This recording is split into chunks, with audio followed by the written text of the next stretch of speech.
Mga kapatid, sama natin sa ating pananalangin ang ating pasasalamat at tatatanging kailingan ng mga sumusunod at ng kanilang pamilya. Rafael Flor Odeta Tifet Eugenio, Brian at Jasmine Yu, Pamilya Davida de la Cruz, Cecilim Rivera, Rosemar Paming, Ana Marie Tiyu, Dennis at Mary Santos, Danilo at Emily Sebastian, Alex at Chibag Darao, Michelle Esteban, Nanket Marisa de la Cruz, Aurora Silungan, Lourdes Hilario, Julian Soli de Rosario, Elmer Ecuador, Jean Silungan, Noel Zeni Galvez, Dr. Marie Tolentino, Dr. Betsaida Banaat, Ana Carmela de Guzman, Vidal at Maria Taquerol, Riquet Afik Magpo, Celia San Felipe, Edgardo Aida Cunanan, Renet David de Leon, Jennifer Francisco, Alicia Arcega Viacrucis, Antonio Evelyn Salazar, Seri Celine Dominic Nicolas, Cesar Adolita Nicolas, Larry Teresa Ramon Valenzuela, Marlo at Mary Grace Riano, Jana Teresita Edelun, Antonio Victoria Sanchez, Mila Ligono, Christopher at Janet Lo, Janet E. Pascual at Pindi ng ADB Community, Reverend Father Rupino Pensuli, Bishop Dennis Villarojo,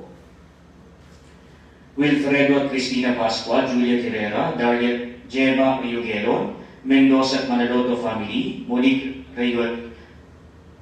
Riogueron, para sa kanyang kaarawan, at para sa kaligtasan ng mga sumusunod at ng kanilang pamilya, mga kasapi ng Isaac Columbus, Holy Child Council 6737 ng Bustos, Bulacan, at ng Catholic Women's League ng Lawak, May Kawayan, Bulacan, Hospicio de San Juan de Dios, Tito at Karen Pero de Dios, mga mananampalataya ng Barangay Pulo sa Rafael, Bulacan, at ng Barangay Campao, Bustos, Bulacan, Edwin at Josie Lazaro, mga manggagawa sa Philippine Ports Authority Head Office and PMO, Jean Raven Rojas, Jello Roque, Jericho de Guzman, Jolly Diana Marfil, Dina Saavedra, Victor Divina MC, Adriano Sanchez, Architect Bernard de Guzman, Leon Celestina Tiyu, Nick at Evelyn Riera, Pining Villanueva, Camila Saroquino, Jen Tamani, Rowena Villedo, Arman at Amy Isma, Yolanda Basihan, Juna Doris Villahera, Joshi Brillantes, Amy Ferry Manalo, Evelyn Bulag, Susan Lumaday, Reynante Labaw, Emilita de la Cruz, Gima Jorenindel, Yvette Barrera, Gigi Bautista Alejandro, Ivy Lorin, Jaime Joven Cruz, Maria G. Ada, Dr. Ken Ada, Dr. Olaisa Catrina Manera, Dr. Caroline Enriquez, Dr. Alan Ivon Guevara, Dr. Chester Calabis, mga doktor at medical staff ng Ardelia Fatima Hospital sa Valenzuela City, Santo Niño Hospital sa Bustos, Amang Rodriguez Memorial Medical Center sa Marikina City, Region 2 Trauma and Medical Center sa Bingbong, Nueva Vizcaya, Brigino Hospital, Skyline Hospital at Qualimed Hospital ng lungsod ng San Jose del Monte. Lahat ng mga frontliners sa pagsugpo sa pagkala ng salot na COVID-19, pero hindi na mga kawani ng pamahalang nasyonal at lokal, lalo na ng lungsod ng San Jose del Monte. Para sa kagalingan ni Anita Lopez, Eloisa Villamil, Eric Emaroy, Corazon Rodriguez, Alicia De Vega, Samantha Osella, Capistrano Alegro, Timoteo Oruela, Jose Ingat, Aris Tan San Miguel, Corazon Donato, Quirino Cristobal, Cielo del Mundo, Marian Marvilla, George Santiago, Mark Joseph Bernardino, Benjamin Valerio, Enrico Villanueva, Lito Soriano, Adriano Santos, Rami Banaat, Minda Saison, Renel Niño del Ecuador, Lucilita Paming, Dr. Benjamin Miranda Jr., Dr. Harold Camil, Samingal, Reggie Garcia, Dolores Rojero, Feli Victoriano, Alvin David, Ricardo de la Ubenia, Jet Marcelo, Dave Mark Cruz, Neil Francis Navarro, Vladimir Villahera, Edwin at Aida Gumapas, Maria Victoria Peter Rosario Pamilya, para sa kaarawan nila Paula Mira Reyes, Mark Russell Santos, Marites Medera, Laila M. Sison, Jackie Di Guzman, Rosemary Reyes, Danica Marquez, at para gayudi sa kagalingan nina Alan Casuyon, Estelita Mendoza, Anil Manloto, Gemma Lipot, Pony Palma, Anel Pilar, at para sa ating mga kapatid na yumauna, sina Ricardo Celidonia, Viviana, Hilsila, Isabela, Leticia, Evelyn, Alfredo, Eric, Nicolas, Nelson, Frederick, Raquel, Dean, Puloy, Maura, Roman, Andres, Epifania, Rufo, Celia, Marisa, Flor, Jaime, Imam Concepcion, Maria Teresita, Nestor, Atanasio, Susana, Protasio, Domingo, Maximina, Alejandro, Enriqueta, Brian Angelo, Maricel, Jose, Pilora, Romeo, Felino, Pedro, Felisa, Lucila, Justin, Roy, Sofia, Domingo, Rosa, Jocelyn, Daisy, Romel, Jose, Ricardo, Maria, Marie Mercedes Antonia, Mark Martin, Agustin Felicidad Magdalena, Jose Pepito, Antolin Malu Nemesio, Cesar Minerva, Reynaldo, Dennis Remedios, Alberto Belenchito, Marquivil Purificacion, Mario,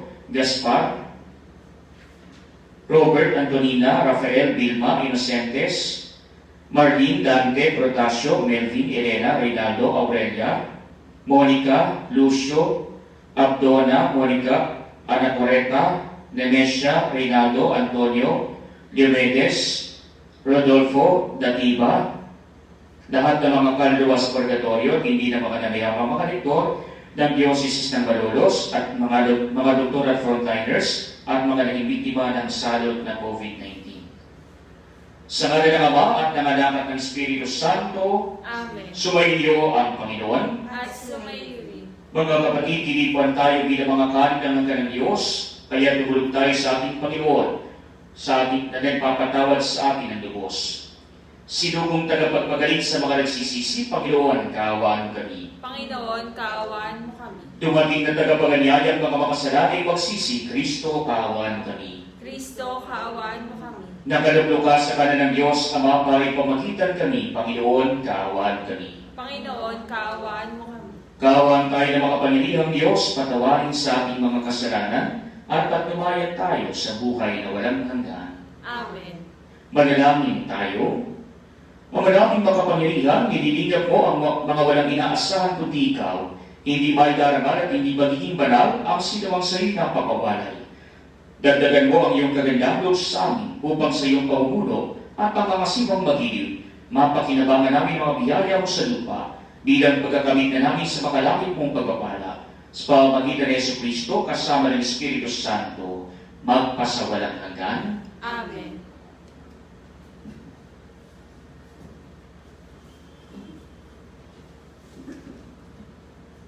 Ang salita ng Diyos mula sa aklat ni Propeta Jeremias.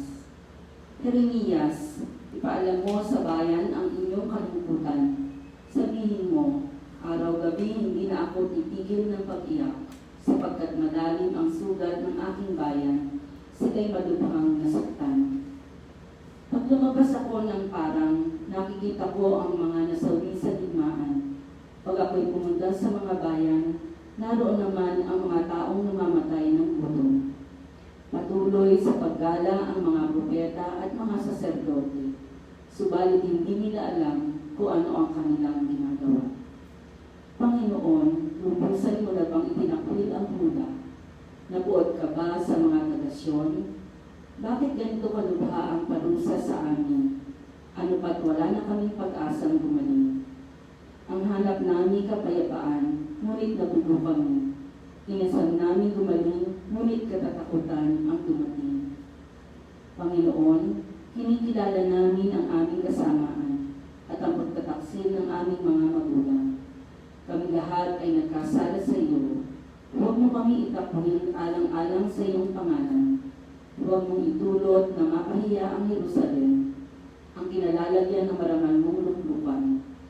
Alalahanin mo ang iyong tipan. Huwag mo sana itong sirain.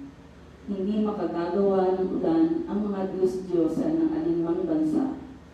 Hindi makapagpapaampun man lamang ang sino man sa kanila. Panginoon, nasa iyo ang aming pag-asa, sapagkat ikaw lamang ang makagagawa ng mga bagay na ito. Ang salita ng Diyos. Salamat sa Diyos. Dahil sa ngalan mo poon, iligtas mo kami ngayon. Dahil sa ngalan mo poon, iligtas mo kami ngayon. Huwag mong parusahan kami mga anak sa pagkakasala ng aming magulang. Ikaw ay mahabag sa mga lingkod mong pag-asa ay pumanahon. Dahil sa ngalan mo poon, iligtas mo kami ngayon. Mahabag ka sana kami ay tulungan, Panginoong Diyos na tagapagligtas. Dahil sa ngalan mo kami nagkasalay patawarin ganap, at ang pagpupuri sa iyo na madlay, hindi maglilikat. Dahil sa ngalan mo poon, iligtas mo kami ngayon. Iyong kahabagan ang mga bilanggong kanilang hinuhi. Lingin mo ang daing, sa taglay mong lakas, iligtas mo silang takdang papatayin. Kami iyong lingkod mo kami parang mga tupa sa iyong pastulan. Magpupuring langit, magpapasalamat sa iyong pangalan. Dahil sa ngalan mo poon, iligtas mo kami ngayon.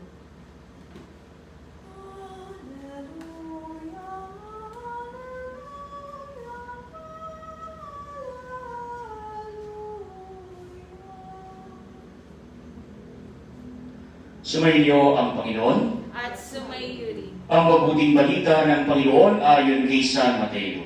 Papuri sa iyo, Panginoon.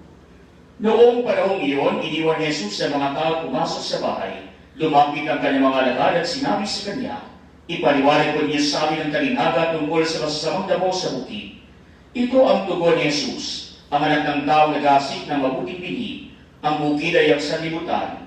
Ang mga taong pinagalitan ng Diyos ang mabuting binhi, at ang mga taong pinagalitan ng Diablo ang masasamang damo. Ang kaaway na nagasik ng mga iyon ay walang iba kundi ang Diablo.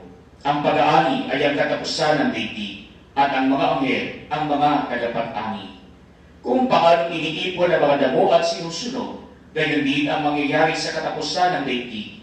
Susuguin ang anak ng tao ang kanyang mga anghel, at iipunin nila mula sa kanyang pinag-aharian ang lahat na naging isani ng pagkakasala at ang lahat ng gumagawa ng masama, at iahagis sa malingas na pugon. Do'y mananangis sila at magangangit ang kanilang ngipin, at magdiliwanag na parang araw ang mga matwi sa kaharian ng kanilang Ama. Ang may pandinig ay makinig. Mga kapatid, ang mabuting balita ng Panginoon. Pinupuri ka namin, Panginoong Hesukristo.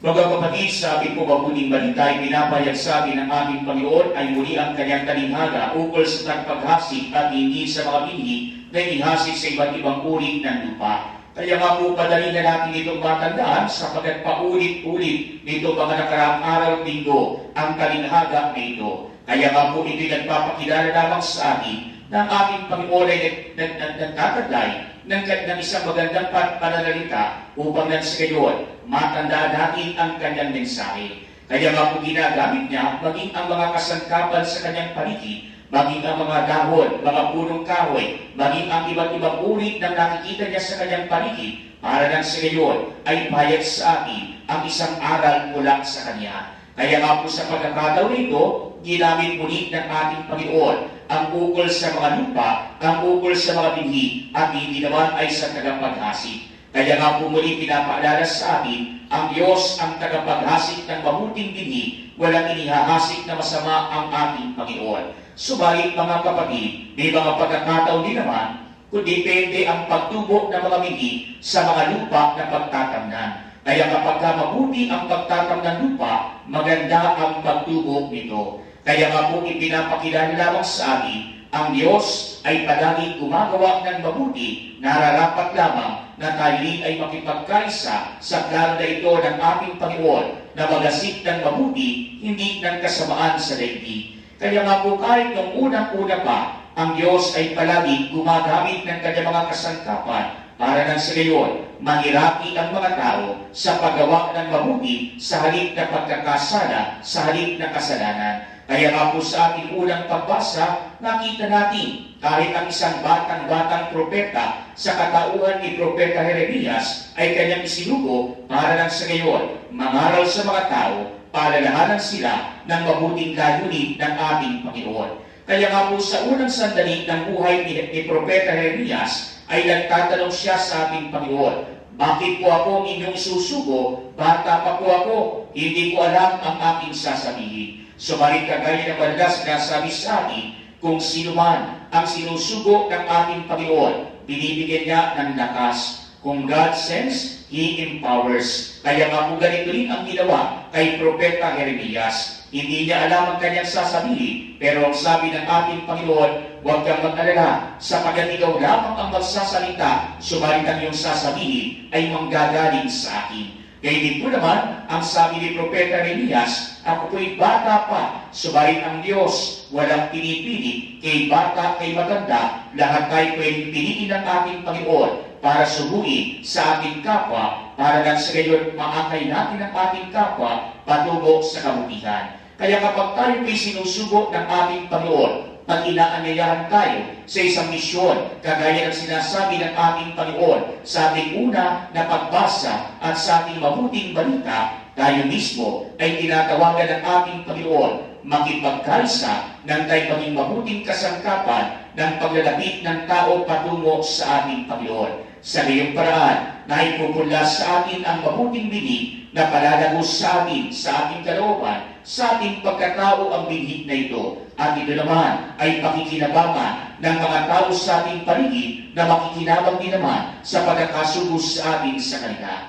Kaya nga po kinakailangan lamang maging mabuting sugo din tayo para sa ating kapwa. Kaya nga po napakapangit yung isinuko ka ng ating Panginoon sa mabuti, pero tinalikuran mo ang pagsusugo ng ating Panginoon. Yung po bang tinatawagan ka na para ikaw ay gumawa ng mabuti, pero masama naman ang iyong ginagawa. Yung po bang ikay tinatawagan maging mabuting sugo, pero meron ibang mga tao, sa halip na maging mabuting halimbawa para sa kanilang kapwa, sila pa ang nakapagbubuli sa kanilang kasama para magkasala. Kaya nga po sa halip na tayo ay magdaldalan sa ating mga tahanan o kaya naman sa iba't ibang mga kapitbahay, ang salita ng Diyos ang ating pag-usapan kaysa buhay ng may buhay. Kaya nga po napakahalaga para sa atin yung tinatawag na BEC o Basic Ecclesial Community, na kapag ka po nakikita-kita ang mga magkakapitbahay, hindi ang buhay ng may buhay ang pinag-usapan. Ang pinag-usapan ay ang buhay ng ating Panginoon. Ang pinag-usapan at tinatalakay ay ang buhay ng mga taong nabuhay ng banal. Nang sa gayon, ito'y magsilbing aral at inspirasyon para sa kanila, para malaman nila ang daan patungo sa kabutihan. Kaya nga po napakahalaga nito para sa atin, bagamat ngayon na meron pong COVID-19 na salot sa ating paligid, hindi po pwedeng magkita-kita yung mga magkakapitbahay.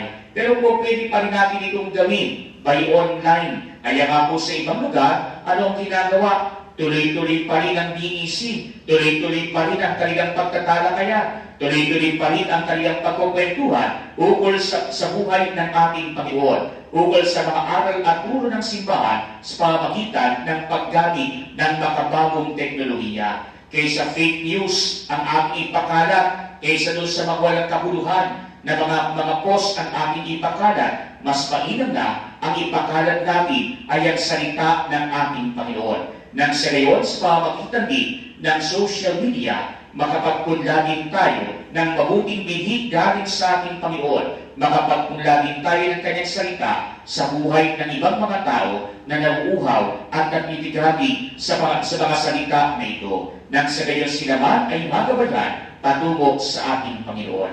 Kaya nga po kagaya ng sinasabi sa ating mabuting balita, ang may pandinig ay makinig. Sana pakinggan natin ang paanyaya ng ating Panginoon.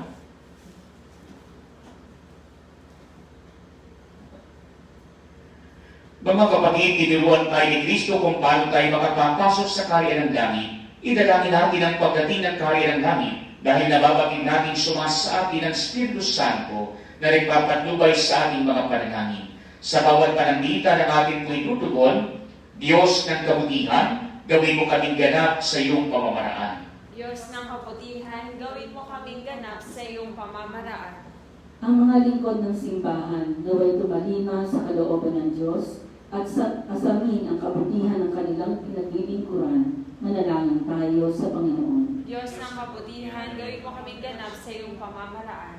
Ang mga pinagkatiwalaang magdulot ng katarungan at maisakatuparan ang mga batas, naway tumingin kay Kristo bilang bukal ng karunungan. Manalangin tayo sa Panginoon. Diyos ng kabutihan, gawin mo kaming ganap sa iyong pamamaraan. Tayo naway maghintay sa panahon ng pag-aani ng Diyos at huwag tayong manghusga ng ating kapwa. Manalangin tayo sa Panginoon. Diyos ng kabutihan, gawin mo kaming ganap sa iyong pamamaraan. Ang mga matatanda naway ating maalalayan sa pamamagitan ng ating pagiging maalalahanin at pagkakaibigan. Manalangin tayo sa Panginoon. Diyos ng kabutihan, gawin mo kaming ganap sa iyong pamamaraan. Ang mga namatay naway tipunin ng Diyos bilang ani ng kaharian. Manalangin tayo sa Panginoon. Diyos ng kabutihan, gawin mo kaming ganap sa iyong pamamaraan. Panginoon ng langit at lupa, pakinggan mo ang mga hinaing ng iyong bayan. Hinihing namin ito sa pamamagitan ni Kristong aming Panginoon. Amen.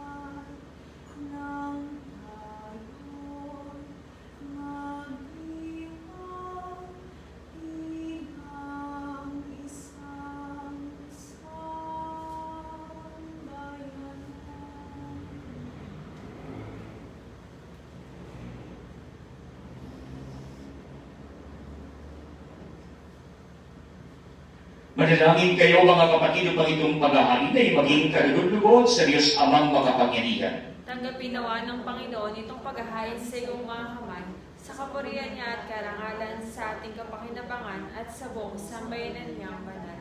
Ang madaming diligkat, tanggapin mo ang mga aring na sa iyo rin nagmula at may aming inihahanda sa iyong dambana upang sa aming ginaganap na pagdiriwang ang iyong pag-ingap ay magtaguyod sa tanan at magpabanal sa aming pamumuhay sa kasalukuyan at mag-akay sa amin sa ligayang walang katapusan. Sa pamamagitan ng Jesucristo kasama ng Espiritu Santo, magpasawalang hanggan. Amen. Sumainyo ang Panginoon. At sumayo rin. Itaas sa Diyos ang inyong puso at diwa. Itinaas na namin sa Panginoon. Pasalamatan natin ang Panginoong ating Diyos. Marapat na siya ay pasalamatan. Ang madaming makapangyarihan, tunay ang marapat na ikaw ay aming pasalamatan sa pamamagitan ng Jesucristo na aming Panginoon. Sa dakilang pagtubos niya sa amin, ang kasalanan at kamatayang aming pasani ay binalikat niya upang kami ay palihain at may tampok sa iyong lilingin. Siyang nagtangal sa aming bilang hiping-hinila, parit aming lingkod sa iyong kamahalan. Mula sa kadiliman kami iyong tinawag upang makasapit sa iyong liwanag, bilang iyong angkang may tungkuling maglahad ng iyong dakilang pag-ibig sa lahat. Kaya may sana mga anghel na nagsisiawit ng papuri sa iyo nang walang humpay sa kalangitan. Kami nagmumuni sa iyong kadakilaan. Santo, Santo, Santo, Panginoong Diyos ng mga hukbo, napupuno ang langit at lupa ng kadakilaan mo, o sana sa kaitaasan. Pinagpalang na paririto sa ngalan ng Panginoon, o sana sa kaitaasan. Ang manaming banal, ikaw ang bukal ng tanang kabanalan. Kaya sa pamagitan ng iyong Espiritu, gawin mong banal ang mga kaloob na ito, upang para sa amin maging katawan at dugo ng aming Panginoong Jesucristo. Bago niya pinagtisan po sa loob na maging handog, hinawakan niya ang tinapay, pinasalamatan kaniya, pinagati-hati niya iyon, iniabot sa kanyang mga alagad at sinabi, tanggapin ninyong lahat ito at kanin. Ito ang aking katawan na iyahandog para sa iyo.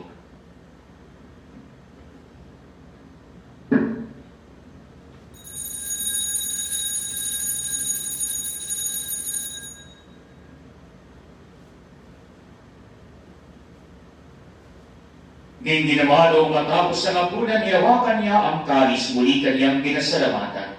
Iniabot niya ang kalis sa kanyang mga alagad at sinabi, tanggapin ninyong lahat ito at inumin. Ito ang kalis ng aking dugo, ng bago't walang tipan.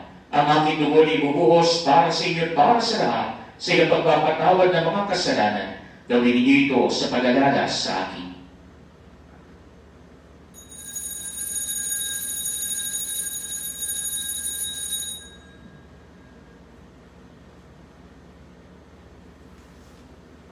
Mga kapatid, ang misteryo ng ating pananampalataya. Si Kristo'y namatay, si Kristo'y nabuhay, si Kristo'y babalik sa wakas ng panahon. Ama, ginagawa namin ngayon ang pag-alala sa pagkamatay at muling pagkabuhay ng iyong anak. Kaya iniaari namin sa iyo ang tinapay na nagbibigay buhay at ang kalis na nagkakaloob ng kaligtasan. Kami nagpapasalamat dahil kami ang minarapat na tumayo sa anak mo para maglingkod sa iyo. Sinasamo namin kami magsasalo-salo sa katawan at dugo ni Kristo ay mabuklod sa pagkakaisa sa pamamagitan ng Espiritu Santo.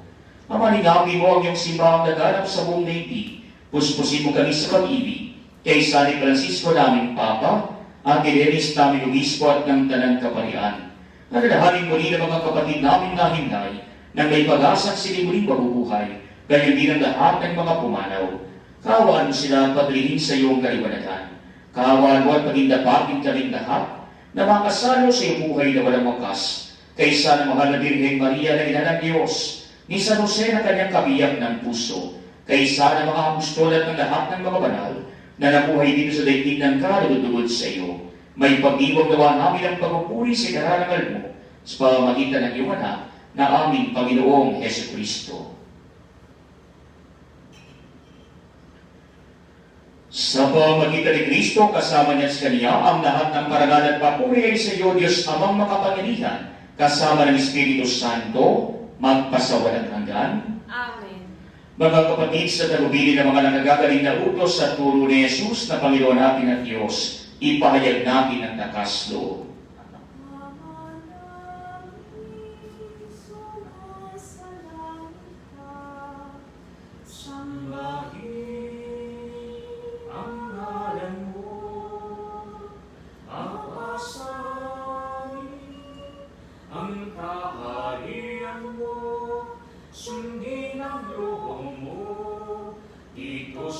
lupa para nang sa langit. Bigyan mo kami ngayon ng namin kakanin sa araw-araw at patawarin mo kami sa aming manyasalaparanan. Pagpapatawad namin sa nagkakasalasan at huwag mo kaming ipahintulot sa tukso at yagyan mo kami sa lahat ng masama.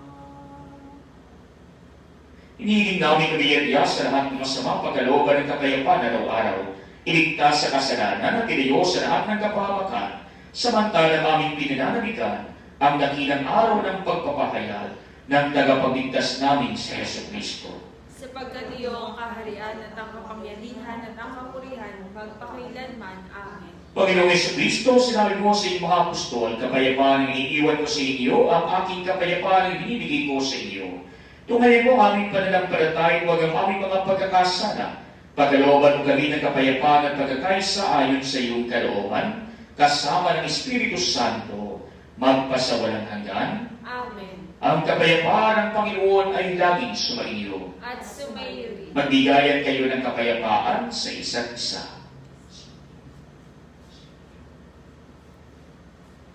Kordero ng Diyos na nag-aalis ng mga kasalanan ng sanlibutan, maawa ka sa amin.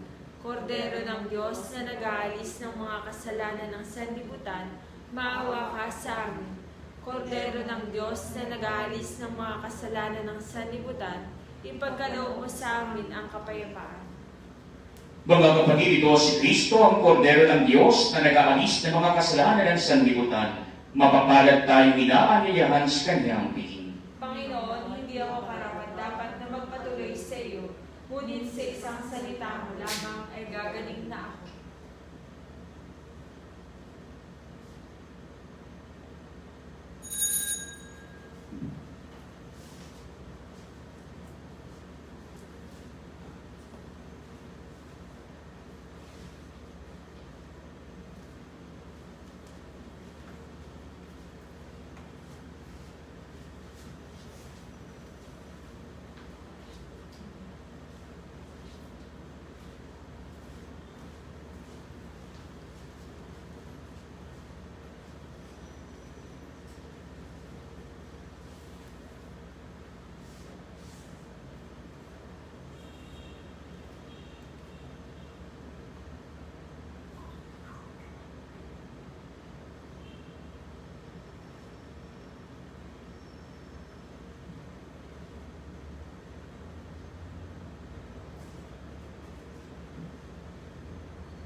Manawagan ng Catholic Bishops' Conference of the Philippines para sa sama-samang pananalangin. Samahan ninyo kami, O Panginoong aming Diyos, sa patuloy naming pakikipaglaban sa pinsala na dulot ng pandemya ng COVID-19. Ganon din sa mga kaganapang pampolitika na nagdudulot ng pagkakawatak-watak ng aming bansa. Alam po ninyo kung gaano katindi ang aming pangailangan na magkaisa upang labanan ng kaaway namin hindi namin nakikita na nagdulot na matinding pahirap sa amin at ng pagiging walang kasiguruhan sa aming buhay. Malawakang pagkalat ng infeksyon ng mga napupuno ng mga pagamutan, pagkawala ng gutom, malawakang pagkalugi ng mga negosyo at kamatayan. Dinadalangin namin ang aming mga lingkod bayan, ang mga taong nasa pamahalaan, lalo na yung mga nananatiling matuwid at nagpapatuloy maglingkod na may tunay na malasakit at pagmamahal sa aming bansa. Ingatan mo po sila, Panginoon, at bigyan sila ng tapang na manindigan para sa katotohanan at katarungan. Naway ang krisis na ito dulot ng pandemya ay maging daan ng pagbabalik loob at pagbabago ng aming mga puso. Magturo nawa ito sa amin ng makapanindigan kami higit pa sa mga personal at pampolitikang interes namin at madala namin ang lahat naming mga pagsikap para sa kabutihan ng lahat. Naway gabayan kami ng iyong Espiritu na tumugon na may kaawa at pagmamalasakit sa mga dukha, ang mga walang-wala, at ang mga lalong nangangailangang sektor ng aming lipunan. Sapagkat alam namin na anuman ang gawin namin sa mga maliliit naming kapatid ay ginagawa namin sa inyo. Amen.